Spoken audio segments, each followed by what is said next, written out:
Thank you so much. So honored to be here tonight and be here this weekend. The Georgia Sports Hall of Fame did such a wonderful job, as the other gentleman had mentioned, and getting to meet everybody, be a part of this great group is awesome. But it's a night of thanks.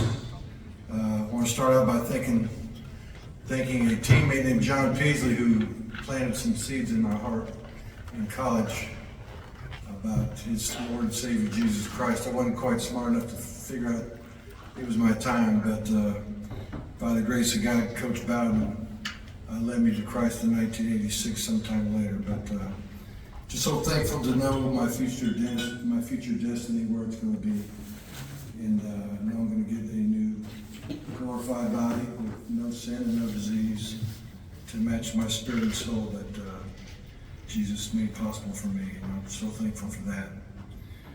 Also, I'm kind of a little bit shocked that I'm in the Hall of Fame here, because it was right around the time I got word of that, I had experienced something in my backyard. We were building a outdoor kitchen out back, and wanted the brick to match the house. We got some bricklayers to come in. They're laying the brick back there. Two guys were laying the brick in the back, and one guy was mixing the mortar. His name was Jim, over on the other side of the garage. And so the morning I checked on everybody to see how they're doing, and came back at lunchtime. At lunchtime, everybody was in the same spot. And one of the guys that was laying brick said, "Hey, Coach, hope you got a good sense of humor." I go, "Why is that?" He said, "Well, Jim over there mixing the mortar, when you went over there to see him this morning, he immediately called his wife all excited that Coach Richt came by to say hi. But his wife immediately said, 'Did you call him an idiot?' And he said, 'Honey, why would I do that?' She said, 'Well, that's what you yelled at the television for the last 15 years. So anyway, it's a true story. That'll humble you pretty quick. Get a letter for the Hall one day, and then you get that news. So, I want to thank my mom. She taught us all what unconditional love is. Mom, thank you so much. I love you, Mom. And just, I'm going to go ahead and make it public that I'm her favorite, and everybody knows it. They just won't say it. I want to thank my dad. There's Proverbs 20, verse 7. It says, "A righteous man walks in integrity. Blessed are his children after him." And my dad is a man of integrity, and he blessed all of his children. And I'm just so thankful for Dad. And then my siblings, they're all not here, but my brother Craig and my sister Nikki. My sister Nikki's not here tonight, but I wasn't able to make it. But just so thankful for them and all the support, and kind of helped me learn how to compete for food first, and then we have those Thanksgiving Day family football games and volleyball games at the beach where I yelled at my sisters and they both started crying. But thank you guys for being here tonight. I also want to thank these four men in particular, mentors in my life. Roger Coffey, my head coach, who taught me how to love the game, especially the position quarterback.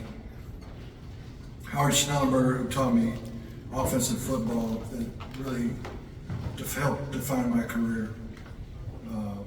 Coach Bobby Bowden, who I mentioned before, who gave me an opportunity to coach at the highest level of football. I'd be under his wonderful tutelage and his example.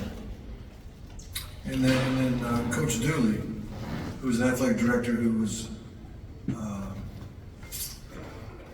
the gentleman who hired me at Georgia and gave me my opportunity to be head coach at the greatest university in the world. And I'm just so thankful for all four of those men. And unfortunately, all four of them are gone. All my mentors are gone. So it's time to pick up the mantle. Also want to thank my assistant coaches all the years at Georgia and Miami. Mike Bubba's here tonight. Mike, I love you and I appreciate all you've done for me and for Georgia, and will continue to do. but you just can't do it. Job's too big without your coaches, and just can't get it done. I want to also thank all the players.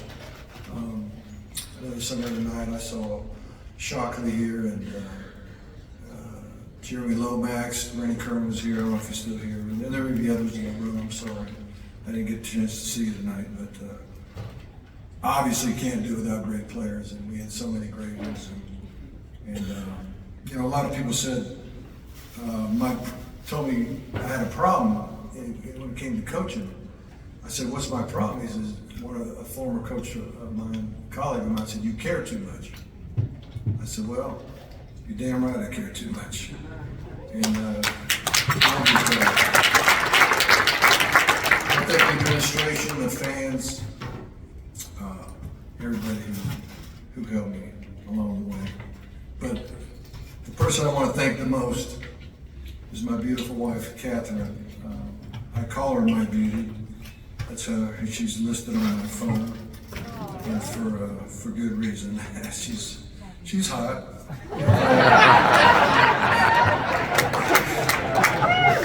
But I'm gonna name 3 main reasons why I love her so much, and why there's no way I could have accomplished anything great in this world without her. Because when I was at my lowest point, many low points, when you are hired to do jobs that you're really not capable of doing, you get afraid, and you feel like you can't do it, and you don't want to. Some days you don't want to get up and fight. And she was always there to encourage me when I needed it the most. And she always believed in me. She was an expert on belief. She would always ask me, some of the best coaching advice I ever got came from her. And she said, "Do your players know you believe in them?" I said, "Well, honey, they got to do something good for me to start believing in them. I can't just start believing in them." She said, "No, that's not how it works." She said, "First you believe in them, and then they do the greatest things they can do." So thank you for that, Catherine. And then, of course, this is true story. While at Florida State coaching Charlie Ward, Charlie was struggling. He was throwing a massive amount of interceptions, and we were always behind. So we got a 2-minute drill at the end of every game. We'd come back and win the game. And finally, about 6 games in the season, she said, "You know, Charlie seems to do better in the no huddle. Why don't you start the game in that?" And so we did, and the rest was history.